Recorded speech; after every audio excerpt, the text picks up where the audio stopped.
Throughout history, there have been INFPs who pushed the boundaries of what was possible so far that their names actually became legends. But they weren't loud, they weren't aggressive, they weren't leaders in the common sense that we think of. The ones that society tells us that we have to be. They were quiet dreamers, they were outcasts, they were the ones with that deep internal compass running the show. These people refused to compromise their deepest values even when the entire world demanded that they fall in line. Today we're looking at 30 INFPs who turned their sensitivity and their personality type into the exact thing that shifted what was possible in their time. Now, I want to be clear, I haven't sat down to profile these people in person. I can't interview Shakespeare but when you look at the research and the documented patterns and how their lives played out, the case is pretty dang solid. Some of these stories will likely shock you. Others are going to teach you something that you really needed to hear right now. So stick around to the end of the list because one legend in particular shows us exactly how to turn INFP shame into a massive competitive advantage. And remember that being an outcast isn't a defect. Actually, it's one of the core reasons why you are special. The world is lacking what you have to offer right now. And these legends show us what happens when INFPs stop hiding and start living into their personality type. So let's start with the legends of this INFP personality type. These are the ones who didn't just survive with their wiring, they actually changed what was possible for everyone who came after. Shakespeare's dominant function, as an INFP introverted feeling, what I call the soul, was obsessed with the internal experience of what it means to be human. When we look at his plays, they're basically INFP fever dreams filled with characters drowning in their own inner worlds. Hamlet stuck on questions he can't answer, Romeo and Juliet are lost in their own feelings, and Macbeth slowly gets destroyed by his own guilt.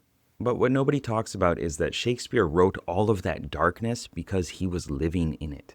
His sense of what mattered was intense, and the world told him to shut up and write more comedies instead. But he was trapped in that classic INFP curse, which is perfectionism mixed with deep self-doubt. You're caught between what feels true and what the world expects. And the important thing is that he did it anyway. He translated his own pain and his feelings into words that made people feel seen for the first time, made them understand what was going on inside themselves. His explorer, extroverted intuition, allowed him to see all these different connections and patterns that everyone else missed. And using his extroverted intuition, he could take this boring historical event and translate it into a bunch of different moments. He could see this perfect mirror for the human soul because extroverted intuition allows you to see every single angle of a moral conflict at once. Shakespeare proved that your darkest thoughts and your most broken feelings become art that changes civilization. Your sensitivity isn't a weakness, it's not something to fix, nor is your personality type. It's a tool that you can use to see what nobody else in the room can see. But Shakespeare was the obvious choice. So later I'm going to show you a legend who was a literal warrior, someone you'd never expect to be an INFP, and how they used that same sense of what was right to lead an entire army. Tolkien didn't write fantasy stories to escape. He wrote them to pour his deepest values into a world that would last forever. His sense of what mattered was so strong that he built an entire mythology around corruption, authenticity, and sacrifice. He wasn't just telling a story about hobbits. He was externalizing his own soul onto the page. Tolkien spent decades writing The Lord of the Rings while working full-time, raising kids, and dealing with war trauma. He had every excuse to quit. INFPs struggle with finishing what we start. You start a project with passion, with fervor, with star power, and then you abandon it halfway when the novelty dies. But Tolkien couldn't walk away from this one. Because the story mattered so much, his identity was fused into the work. His creative vision allowed him to imagine a world so detailed that millions have lived inside it for generations. He created a universe where his values existed permanently. And one thing I want to make sure you understand is that INFPs don't need permission to create something. You just need to care enough about the work that you keep going, even when your brain is tired and ready to quit. Fuse it with your values. Joan of Arc. Joan's internal compass was so perfectly aligned with her values that she claimed to hear voices telling her that it was time to fight for her country. At only 17 years old, she put on this full suit of armor and went out to do exactly that. She didn't do it because she had this foolproof strategy or a mountain of evidence, but she did it because she felt it in her soul. Something resonated within her and told her that it was the right thing to do. So think about how wild it is that an INFP teenager walked right up into a war and convinced an entire army of grown men to follow her lead. Her sense of identity was so completely fused with her values that she was willing to die for them, and eventually that is exactly what happened. She was captured and burned at the stake because she refused to take back what she believed to be true. Even when she was literally facing the fire, she stayed true to herself and didn't blink. Our ability to feel what is right, even when the rest of the world is calling us crazy, is not a flaw. It's a superpower that changes everything if you actually trust it. Van Gogh. Van Gogh only sold one single painting during his entire lifetime, yet he managed to create over 2,000 artworks in just 10 years. He did all of this while living in extreme poverty, being constantly rejected by society, and struggling with his own mind every single day. Most people would have given up within the first few years of failure, but he just kept going. As an INFP, many of us deal with having incredibly high standards for ourselves while dealing with low self-esteem and not knowing if it's okay to produce and create the things that we want to create. We feel like we should be capable of greatness, but at the same time, we still feel worthless. Van Gogh lived in that specific kind of hell where his identity was constantly screaming at him, telling him to create things, while his doubts and society were telling him that he was a total failure.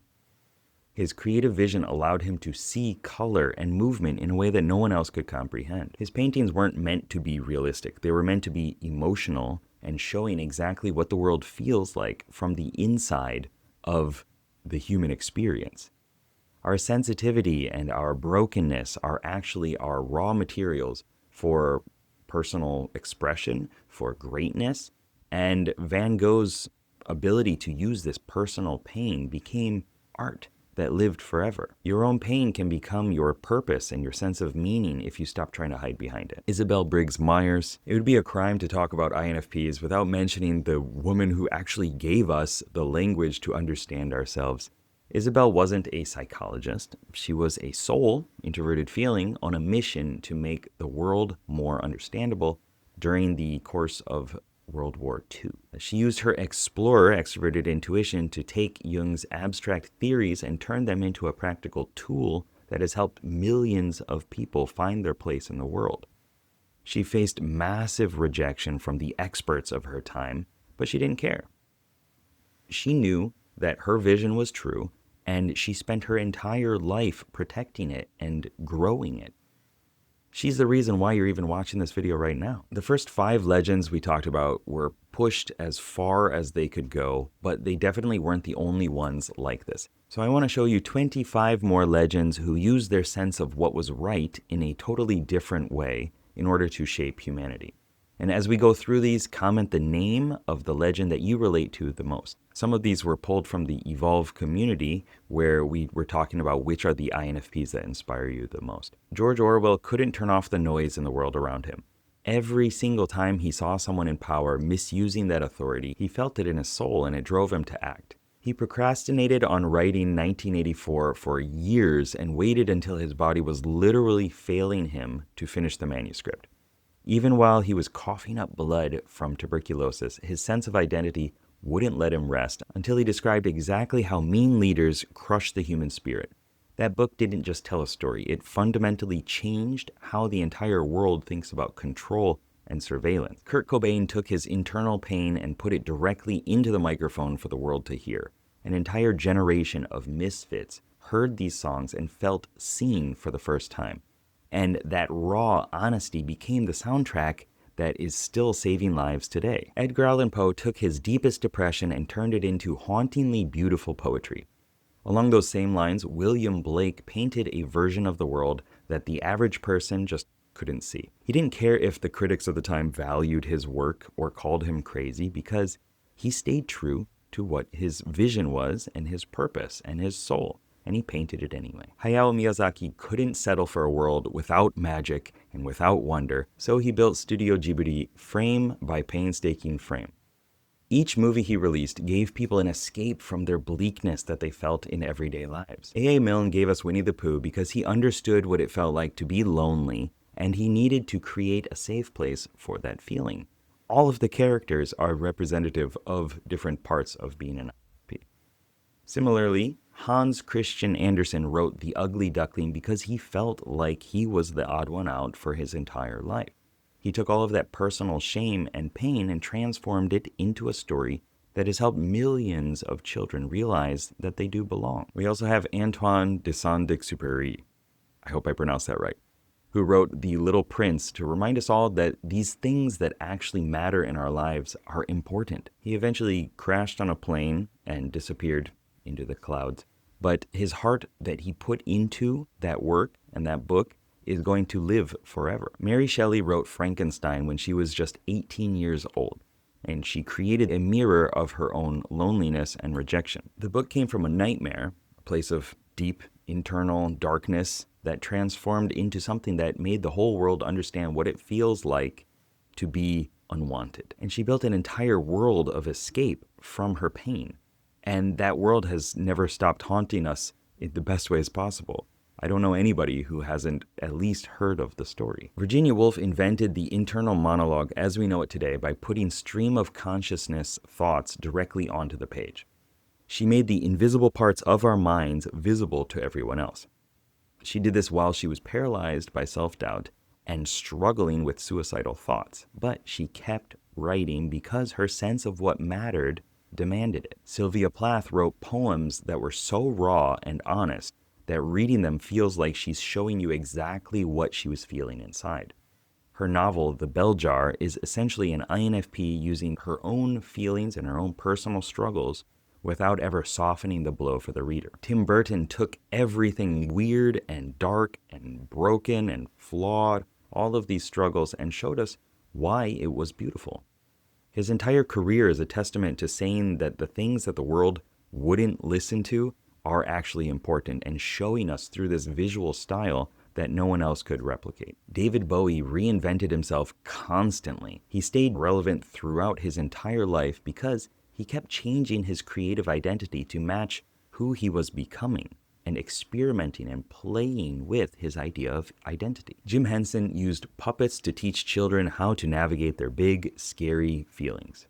Sesame Street only exists because he cared deeply about lonely kids that no one else seemed to need or prioritize. Princess Diana hugged AIDS patients at a time where people thought that doing so would cause real or reputational death. Her heart didn't care about royal protocol or what the papers said because she only cared about the people who were dying alone and she wanted to help them. Audrey Hepburn used her massive platform to fight for people that society wanted to look away from. Through her work, she was constantly sending a message that said, "I see you, you matter." Even in the face of incredible odds, Helen Keller overcame both being blind and deaf to become a powerful voice for the people who had no way to speak up for themselves. Keanu Reeves is the modern legend of staying grounded. Despite being one of the biggest stars on the planet, he is famous for his quiet integrity and his genuine kindness. He doesn't play the Hollywood game. He just stays true to his introverted feeling, his soul, and he uses his platform to show the world that you can be powerful without being loud and aggressive. John Lennon wrote Imagine and essentially broke the music industry by dreaming of a better world. Bjork built a famous career on being weird, and she just never once tried to change to fit into what was popular. Fiona Apple was also brutally honest about her emotions at a time when women in music were expected to be pretty and quiet. Both of them let their hearts run the show and never apologized for the intensity of their feelings. Robert Smith took his depression and turned it into goth poetry that defined an era. Heath Ledger was known for immersing himself so deeply into his characters that he practically became them. His need for authenticity demanded that he find the truth in every role, even when that truth lived in a very dark place. Claude Monet spent years painting water lilies over and over because he was trying to capture a specific feeling of how light hits the water. He wasn't just painting flowers. He was trying to catch something true about how it felt to see that moment. And finally, Johnny Depp often played the quirky outcast because at his core, he really is that character. And he continues to be successful by playing what he knows to be true about his own eccentric nature. All of these people have one major thing in common. They didn't win by trying to be someone else. They won by being themselves. They stayed exactly who they were, even when it was lonely or painful to do so. They used their sense of self to figure out what mattered, and then they used their creative curiosity to show the rest of the world what we're missing. They struggled with procrastination and self-doubt, low self-worth, and they dealt with perfectionism just like most of us INFPs do. But they created anyway, and now the world is a much better place because they did. So I want you to realize that the dark side that you're so afraid of is actually your superpower. All the struggles that society is putting on you are actually signs that society needs those in order to thrive. You're not broken, you're not flawed, you aren't too much. You are who you are, and your gifts and strengths come from your experiences and your personality type. I know it, I've been through it, and I talk to other INFPs all the time who, when they finally get to that point of allowing themselves to be more in alignment with their personality type, life becomes better. These 30 legends didn't just wait for someone to give them permission to be themselves. They didn't have perfect lives, that's for sure, or easy circumstances, but they did have conviction. They chose to listen to what their deepest values demanded instead of what the world is telling them to do. If you've ever felt like an outcast, but you realize today that you're actually in good company, then hit the like button so that I know that you're here. If you're ready to stop running away from your INFP nature and your personality type and start finally using it to improve your life, you can join evolve.geekpsychology.com. And also go to the link in the description and click on this video over here to get more understanding of your cognitive functions and your personality type as an INFP. We also have Antoine de Saint-Exupéry. I can't pronounce that. Antoine de Saint-Exupéry. D'Exupéry.